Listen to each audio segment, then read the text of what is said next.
Well, thank you for having me. So I'm not cold anymore because I'm a bit anxious, so I'm warmed up already. Welcome to my talk. This is me. Well, I spend most of my time here on my GitHub. I used to do a lot of Cordova plugins, and I still maintain them because, yeah, if you do open source, you can't just drop everything. So I'm trying to maintain those as well, but I'm not really adding new plugins anymore for Cordova. Although I like the platform, but I like another platform a bit more. Yeah, but as you can see in my GitHub profile at the bottom bar, I also do a lot on the weekends. Please don't try this at home. It's way too much for one person.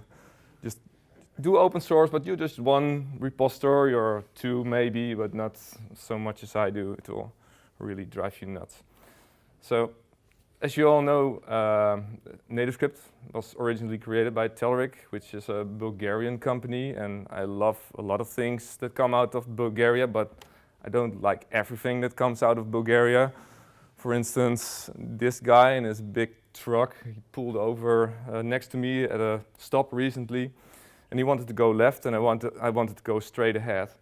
And when the lights turned green, he decided to go straight ahead as well. And there was a car in front of me, so I couldn't accelerate. So he hit me, and that's my car over there. And he hit me on that side, actually. Not so nice. And we filled in the insurance forms, which he had a Bulgarian form, I had a Dutch form, but they have the same layout, so you can overlay him and you can see what that weird Bulgarian is, and he can see what a weird Dutch is. So we were able to fill it out, but I still don't have my money. But I'm going to Sofia in 6 weeks, and I'll try to find the guy. Let's see. Perhaps they have paid by then, but we'll see. So let's talk NativeScript plugins, especially, of course. So this is a very high-level overview of NativeScript. I ripped this off someone else's slide, sorry.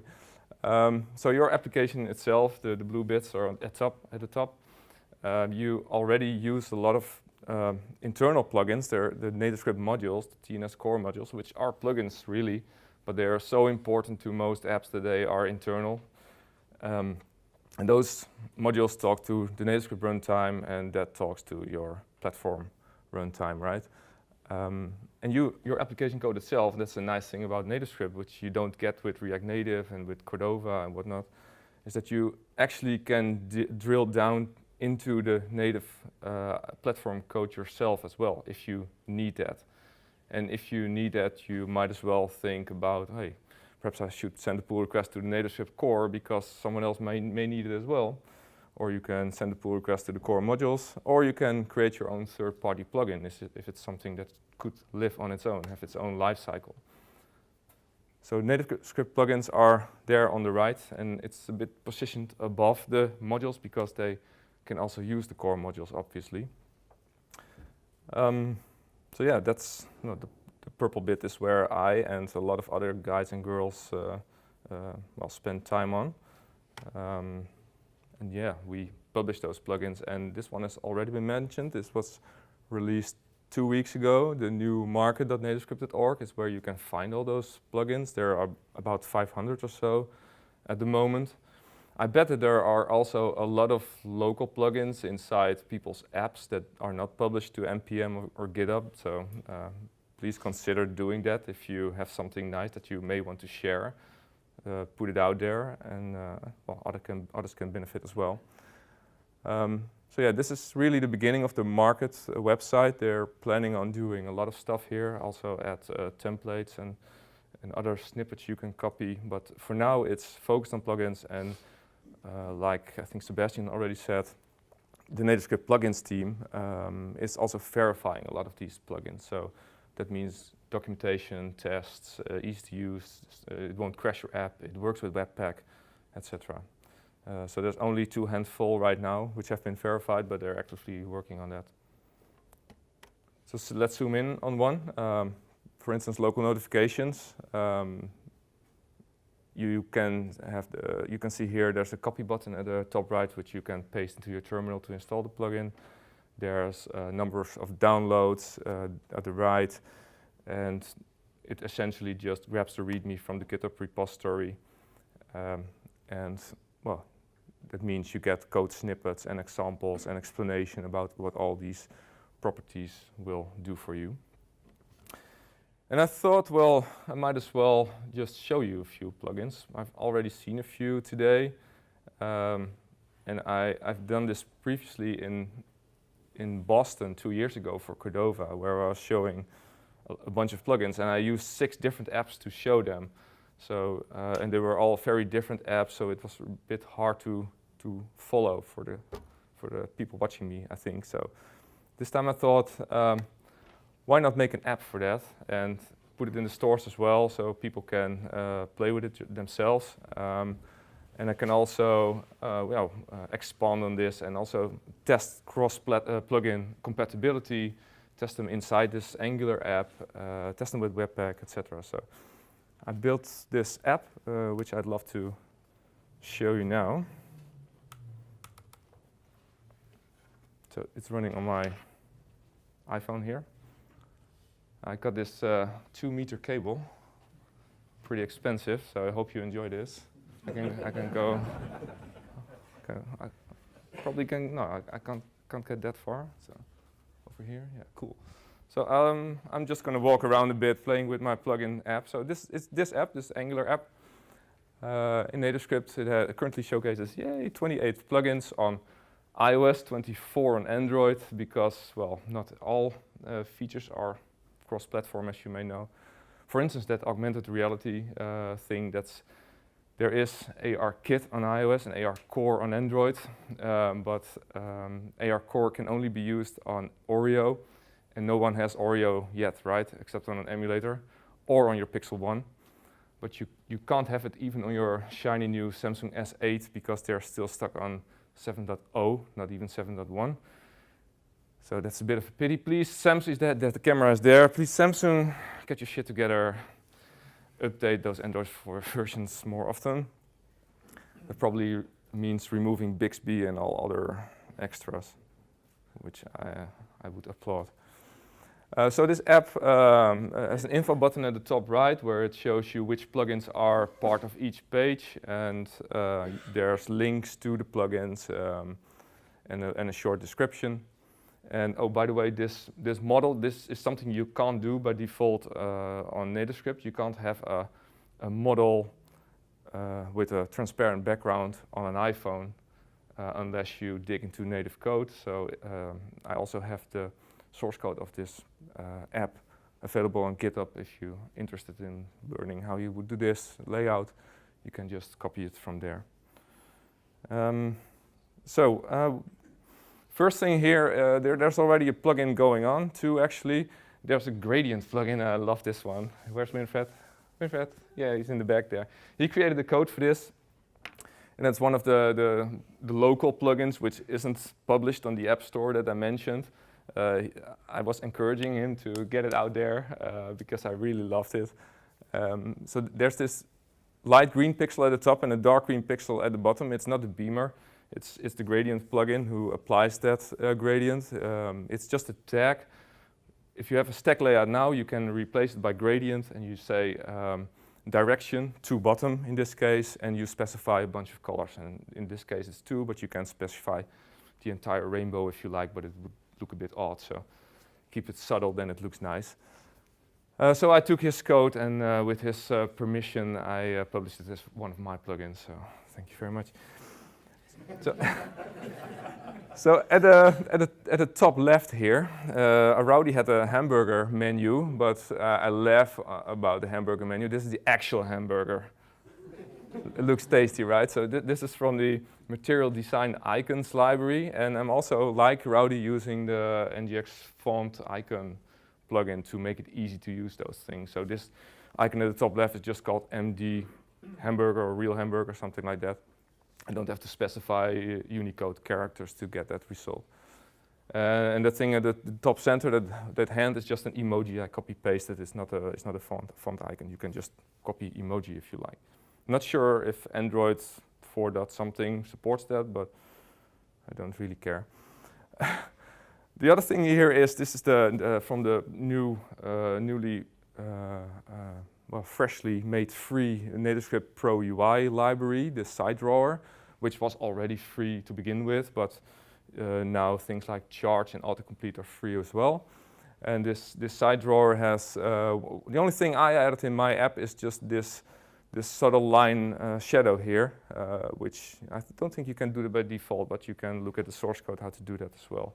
But I really love this side drawer component. And at the bottom there, that's the last more general plugin that's used. That's my Twitter handle over there. And I'm using the app availability plugin in this case, because either I want to go to the website if you have Twitter installed, otherwise open the app on your device. And if you click it, it will say, without a choice to cancel, you can, well, we determined you have the Twitter app, and we can now open the Twitter app for you. So it now launches with a deep link to my profile, the Twitter app. So that's, if an app has a custom URL scheme with various options to deep link, you can determine with this app availability plugin to see if the app is there and then deep link to some page within the app. And otherwise, you can fall back to web if that's a thing. So the gradient over here is direction to right, I think. So a bit also a nice subtle touch. It even works in this beamer, so I'm happy. And there's a few themes here which I'd like to show you. And you can just go to sleep if you don't like it. I enjoy this entire big screen just for myself, so don't mind me. I'll be playing with my app a bit. So I picked a few plugins. I looked at how highly rated they are, what the quality is. It's not the entire like scope of things to show feedback to users, but they're a bit different each. So I thought there will be something for everybody. So this a bit low contrast here. So I shouldn't want to use green on green, but this plugin, NativeScript Feedback, allows you to, well, I have a bit of an issue here. Allows you to pick any color, any icon, any text, font, etc., duration, and on iOS you can even show it at the bottom. So that's a nice one, and the nice thing about this is not blocking, so you can still use your app. Like the Toast plugin that Rowdy, I think, showed earlier. This is way more subtle and way less configurable. There are a few things you can tweak. For instance, here you can see that the font that's being used is the same as the app. And the position is something you can tweak, but that's about what you can do. And this plugin uses a CocoaPod in this case on iOS, and on Android, Toast is actually a platform thing. So it's, well, with every plugin you try to make it cross-platform, look the same, behave the same, and well, Toast is pretty easy. So that is, I think, who created it again? Oh, it is Tobias, I think, who created it. You can, well, from here you can link to the GitHub page. Yeah, Tobias Henning created it. You can add it to your app yourself if you like. So there's also Fancy Alert. I think Brad Martin created this one. This is blocking. As you can see, it even dims the entire screen. It's not as bad on my phone, but it is over there. You have to do something. So on iOS, you can even have real UI things like a slider over here or a switch. On Android, it's a bit more limited, unfortunately. But the snack bar is the other way around. This is a snack bar, nice UI, it pops in from the bottom. But the thing on iOS is you can't get rid of the button at this time. Perhaps you can add a space or something as a label, but you can't get rid of this button. On Android you can, so that's something that should be fixed really. And then there's local notifications, something completely different, but if you can avoid setting up a push server and fooling around with those iOS certificates which everybody loves, right? Use local notifications, because it's just 1 or 2 lines of code and you can have the same UI, but with less of a headache. Allow it, then you put your app in the background, and then you get a push notification, you get a badge, you get a sound, everything. And if you click on it, it will know that you've launched your app with a local notification and you can act upon it, for instance, route to a different page or something. And I triggered one again, I think. I scheduled it in for 5 seconds from now. And if I launch the app from the icon instead of the notification, I don't get that callback here. So it's a nice thing to use, but you don't have a server. So if you have, like you have to enter your weight every day at 8 o'clock or something, you can use local notification to do that. Another one that I really love is Mapbox. Mapbox recently released a version where you can have traffic, live traffic. So this is where we are. I completely put the marker in the wrong place, I guess, or my location is off. Yeah, I think it's the latter. Rowdy, this is where we are, right? No? Oh. I think the location is correct. Is the location correct? Okay. I'm such a Rotterdam noob. Sorry. Oh yeah, it's the station over here. Okay, so this is good.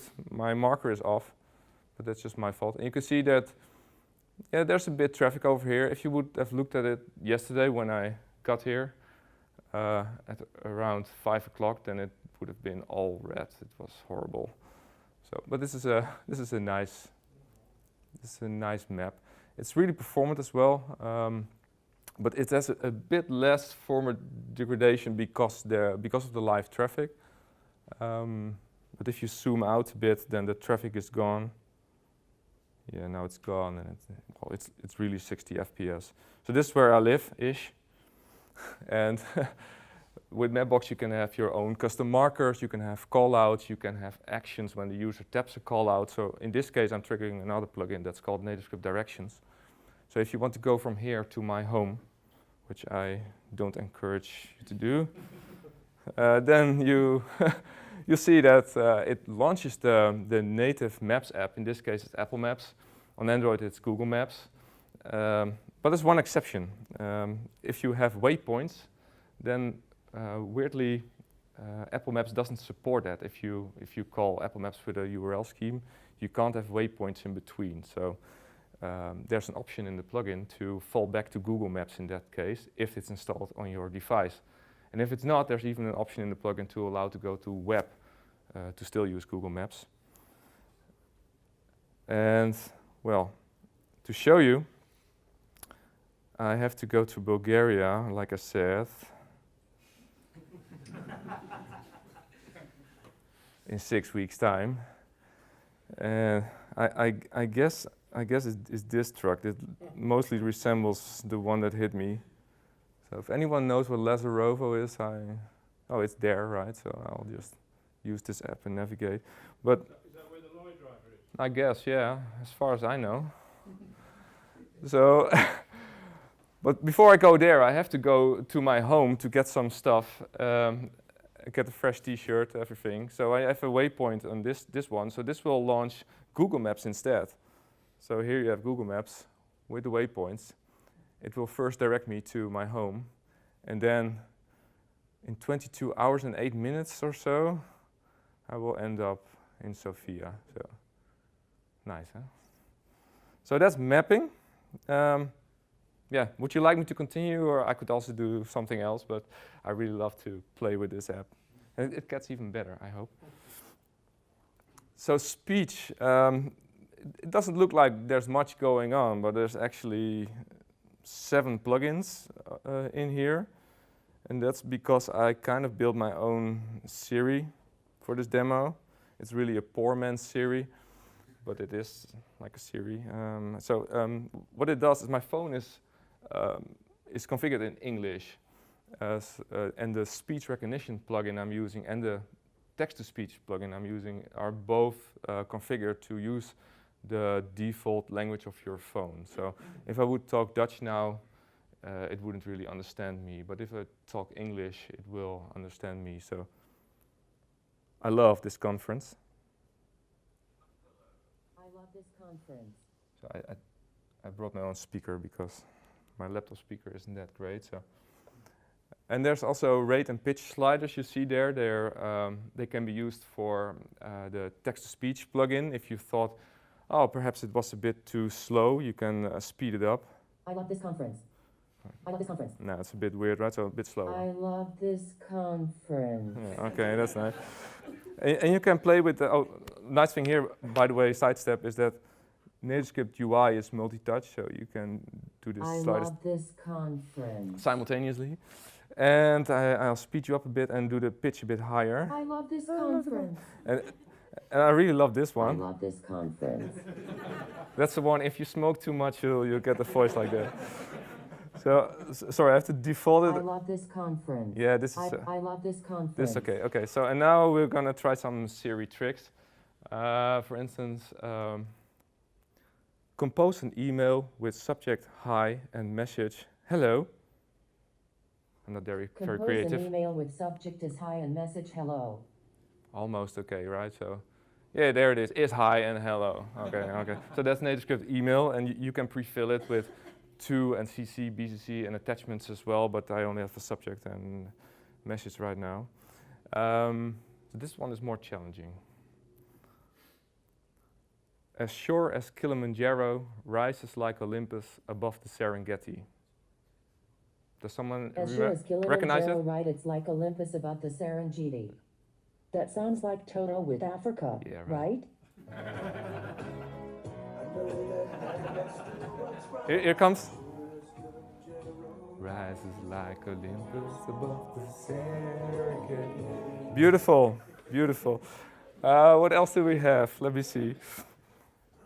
So, it wasn't really the exact text that I said, because, yeah, try it. It's very hard, but I just trigger a few keywords. It's Kilimanjaro, or Olympus, or Serengeti, and I got all these three right, so I had a few fallbacks. Let me see, what else is there? Oh yeah, this one is also okay. Now you'll see NativeScript calendar in action. What's my schedule today? What's my schedule today? Accountants plus EOL facturer in minus 25 minutes. Is that good? Get drunk and call a cab in 3 hours and 35 minutes. That's the one. So the other one was some colleague that has a shared calendar and he has to do something with Exact Online or something. So I don't know, but afterwards, then that was the actual event I want to let you hear.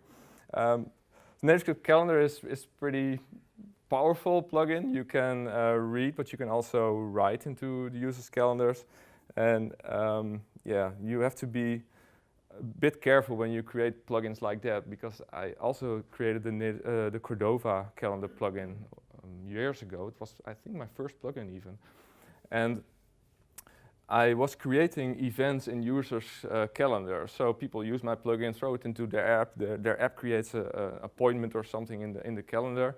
And it turned out that at some point in time, I always never filled some optional field, and I don't really recall which one it was. But then Android got upgraded to Android 5 or 6, and that optional field became mandatory. And what that meant was that users that had that app installed and that event was created and their device was upgraded to the new Android version, the native calendar app tried to read that now incorrect event, and the calendar app just crashed, so they couldn't use their calendars anymore. So that was really bad. So I figured it out, and then I had to release a patch version, which upon starting of your app would look for faulty events, patch them, and then your calendar would work again. But so you have to be careful. And also I completely erased my iOS calendar one day when I was testing the delete calendar or delete event function. And I forgot to limit it to an ID or some date range. But luckily, it will only delete up to 60 days. So I lost 60 days in the future, but I had to call a few guys to, didn't we have any appointments? Sorry, can you send it again? So be careful when you develop plugins. But usually they're not that, intriguing. Sure, last one. Share a selfie. Share a selfie. So I recently sent a pull request to NativeScript Camera to start the NativeScript Camera plugin with the front camera instead of the back camera. Otherwise, I couldn't do this thing today. So I'm gonna get you all in the frame. Oh dear, this is gonna crash QuickTime. Oh dear. I think I need to do this.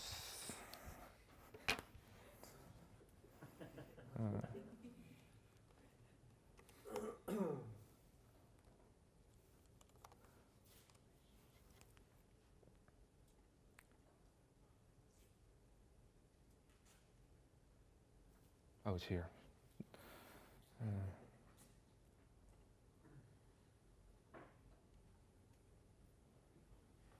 And there we are again. So also it into full screen. Yep. Also it broke my app, but now you can see how nicely it performs when you launch an app with 28 external plugins, web-packed and everything on Angular. Its performance is great. So I'll just skip that. Yeah. What's up, Sebastian? Oh yeah. Sorry. Okay. I thought I'll skip that, but. So there's easy mode here, there's tips, and if you just press that button, it will also trigger the same thing. So I'll stick to portrait now. Sebastian, yeah, he wants to be in the frame, okay. Yay, awesome. So the front flash, that will work for you. So use this photo, and then it will use NativeScript Social Share to trigger this share widget, and let's do Twitter, and so what shall I say? Awesome, folks. And a Smurf in the background. I don't know. So let's see. I'll do this one quickly because I have no idea how much time I have left. So this is a drawing pad if you want to capture a signature, for instance. Well, I'll just scribble something. You can grab it. You get an image back. You can clear it. Well, you can upload it to your server, whatever you like. It's just a regular NativeScript image source you get back. This one was mentioned as well, checkbox. Yes, it works cross-platform. Which ones do you like, NativeScript and React Native? I'm not sure. I don't use React Native that much, but for sake of this demo, just tick them both because you can with a checkbox. And a month or two ago, I added a way to also make it behave like a radio button to this plugin. So now if I tap NativeScript and then React Native, it will uncheck the other. So that's the radio button. The only thing is that the UI is the same. So it would be nice if that check mark would be a little dot or something. But you can't at the moment. And then there's numeric keyboard. I needed an app where I could enter a PIN code and also have a nice currency input. And by default, you get this for numbers, which wasn't great. And if you change it to input type is tel or phone, whatever it's called, you get this, and you don't want this stuff when you're configuring a PIN code. So I added this, created this plugin, or actually this is a CocoaPod I used to create a plugin. Which has a UI like this, way larger buttons, easier to use, and also there's a hide keyboard button at the bottom, which you don't get on iOS normally. And it's a bit configurable. You can drop the decimal signal, decimal separated there, so here it is, here it isn't. You can change the title of the blue button. Soon you will be able to change the color of the blue button because someone requested that. And you can also just completely forget about that return key. So that's numeric keyboard. And this is IQ keyboard. It was also mentioned already. TJ Van Tol just grabbed the CocoaPod, threw it in a plugin, and published that without any further configuration. It just works. So that's really easy. So what it does is push this up. So you can still read and see your text input field. But I added a few configurations to it. So for instance, you can have that bar that Rowdy showed earlier. Let me show the hint. Step up, this one I was looking for. So this is the bar that Rowdy had on top, where you can navigate to other fields, which is pretty convenient. There's a way to, by default on iOS, you can't. Oh, I have disabled it, so it's not scrolling anymore. Now it's scrolling again.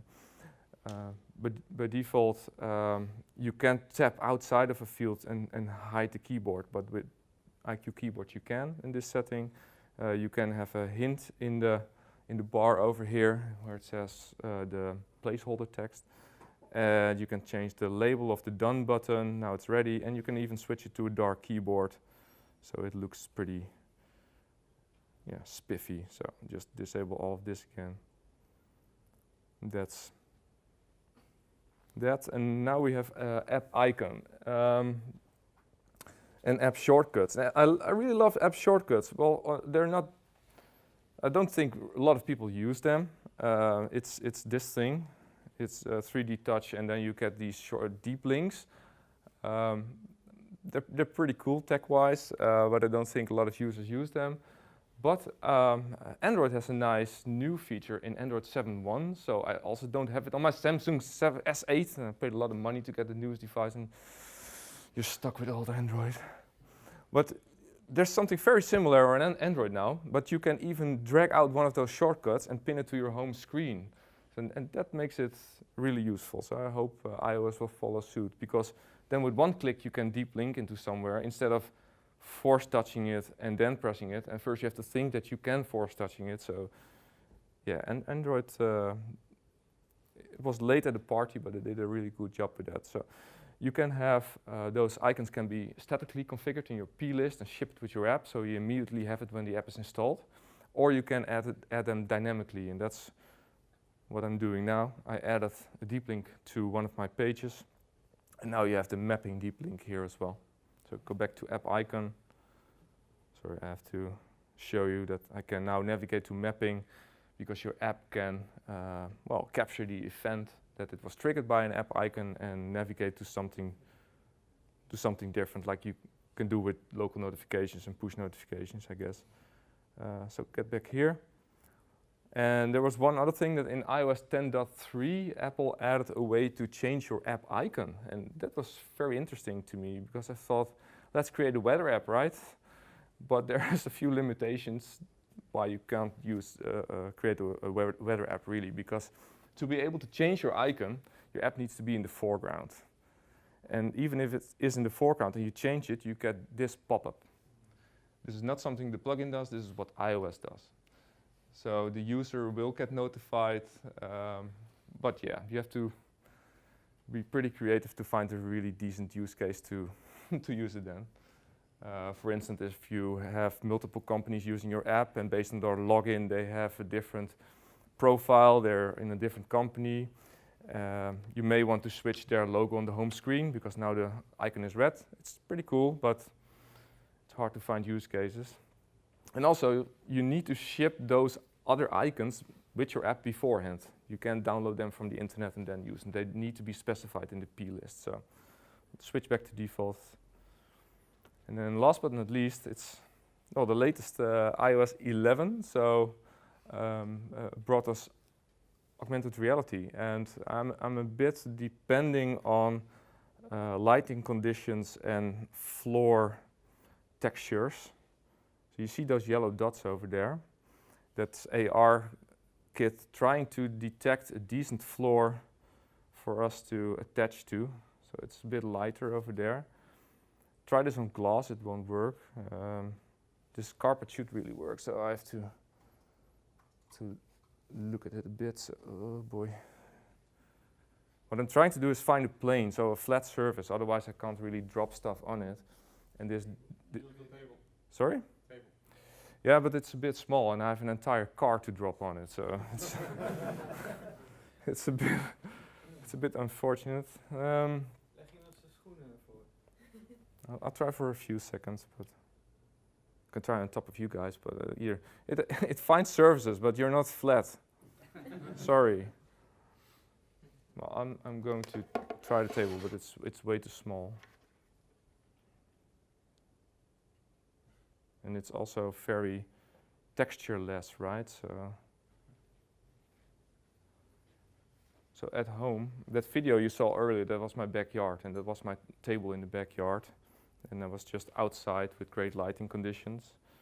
And at home I have this wooden floor, which has great textures as well, but this is not the best floor to do this. So please come up to me later and we'll do it over there with better light.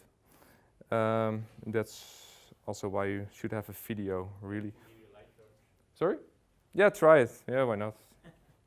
need some sort of object I can refer to. I'm not sure. Yeah, it won't draw a plane over the object, I think, but that light is Moving around. light is a good idea. Yeah. Yeah, woo! There's a plane. It's a bird. It's the plane. It's a plane. So, thank you. It's okay. Once it has found the plane, then it's fine. I can even stop detecting planes or show planes at all. You need to remember where it is, of course, and statistics can be turned off. But I'll just keep the plane inside. So you don't really need a plane, by the way, for AR to work, because but it's just this demo needs it, because you can just place objects in space, but the objects I've configured have mass, so they need to fall on something, and I only trigger drawing them when I tap that surface. So I really need this tap event. This is a tap event you get back in your app, and I'd like to stack a few. That's a bit hard. So they have a mass of about 1 kilo, and they're about 30 centimeters high or something.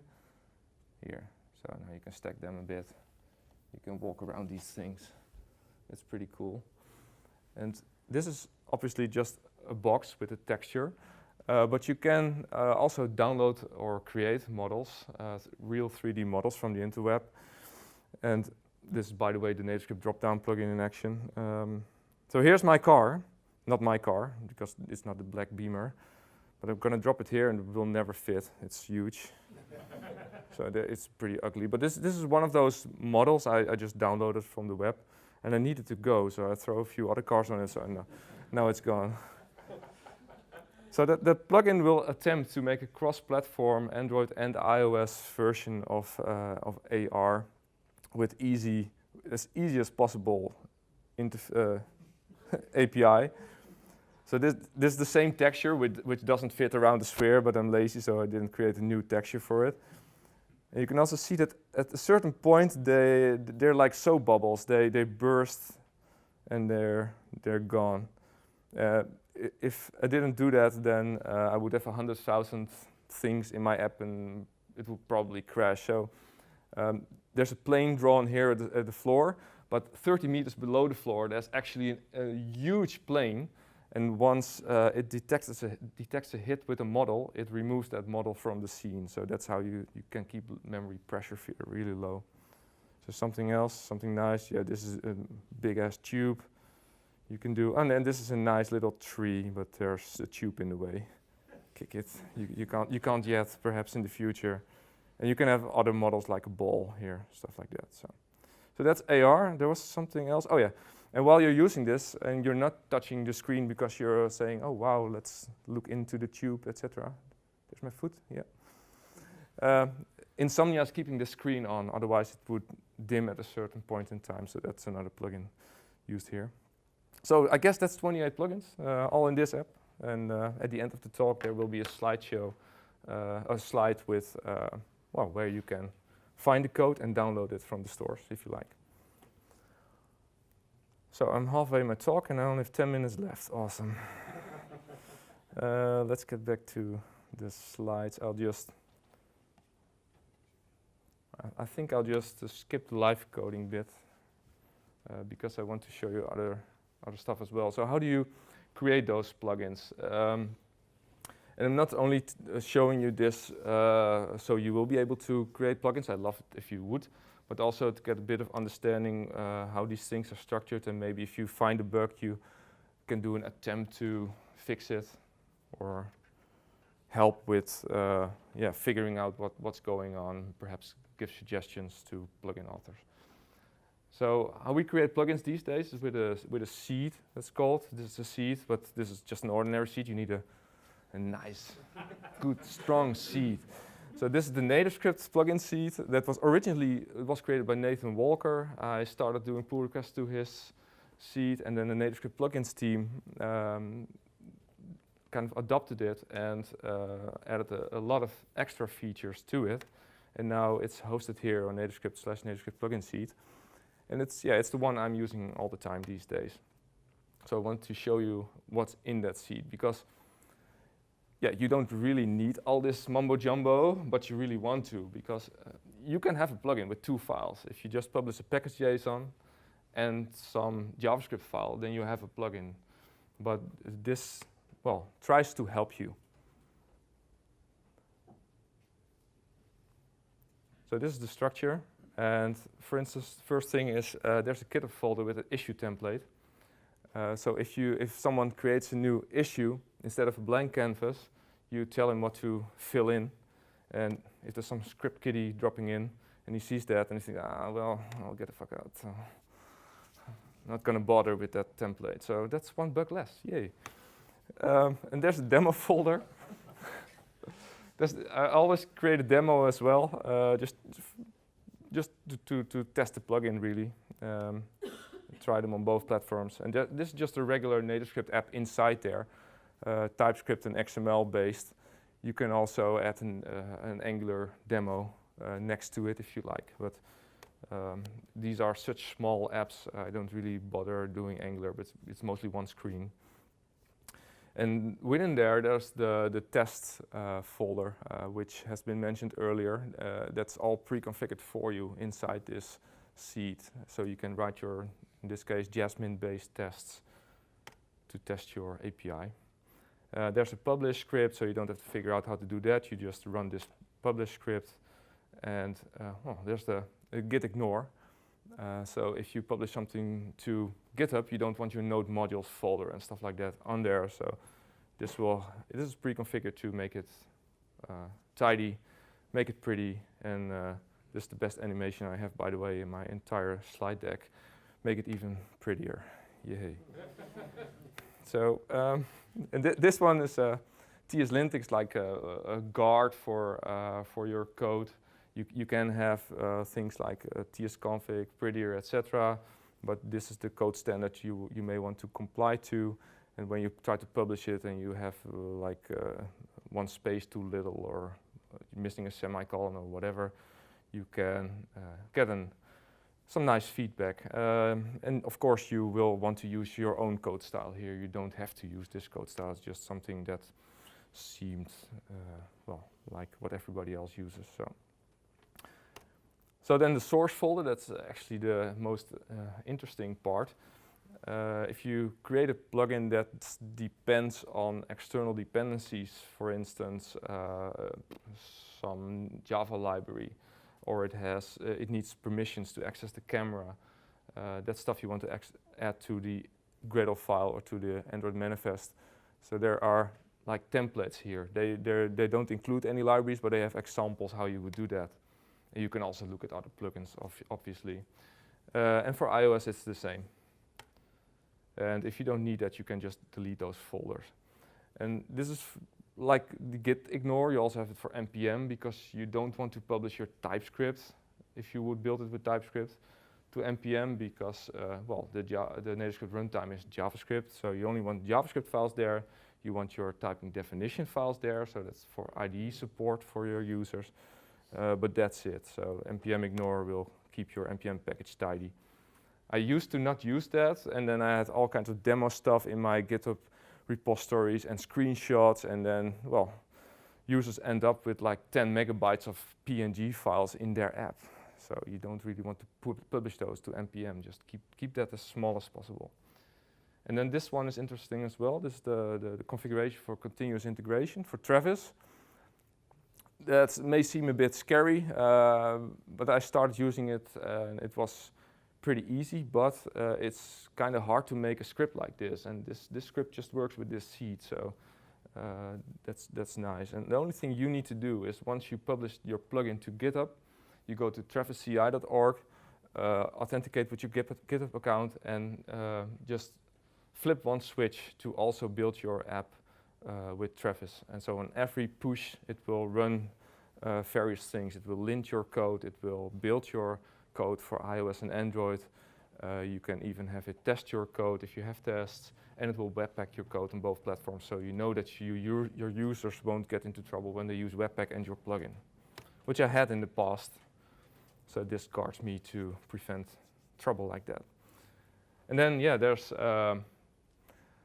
the package.json, the required file, really. You only need a package.json if you want to publish something to npm, but it's a bit useless without much more files, I guess. But this one is mandatory. It's your name, your version, which platforms it runs on, etc. This file, it helps you with accessing native APIs, and tsconfig, that's for your IDE to, well, for instance, IntelliJ picks this up, and it will know how to format your code when you do enter. It will use tabs or spaces or stuff like that. So that's really for code standards, and of course you can just tweak it to your own liking if you're not happy with how it does things. It's your plugin in the end. And this is the meat of it. So at this point I was going to create a plugin, but I think there's no time left to do that. So I'm going to skip that. It would have taken 10 minutes or so because it's a really simple one, but that I'll keep that for another day because I want to. I don't want to release you guys without 3 last things. That's you. 3 more things. First, find your plugins there. This will be expanded in the future, I'm sure. It's now officially maintained by the NativeScript plugins team, so this is the best site, I think. There are other sites which are good as well, and they have a bit of different approach to show plugins, so you can just use them side by side. I just recommend this one these days. Beware of Bulgarian truck drivers, very important. And if you want to play with an app, look at the source code.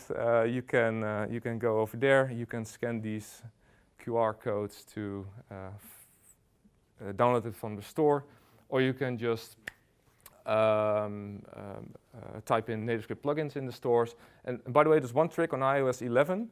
You can just use your camera app and scan this code, and it will recognize QR codes these days. So that's pretty nifty. But you have to, I guess you have to block the other QR code to get the correct store, right? So have fun with the app and have fun with NativeScript. Thank you very much.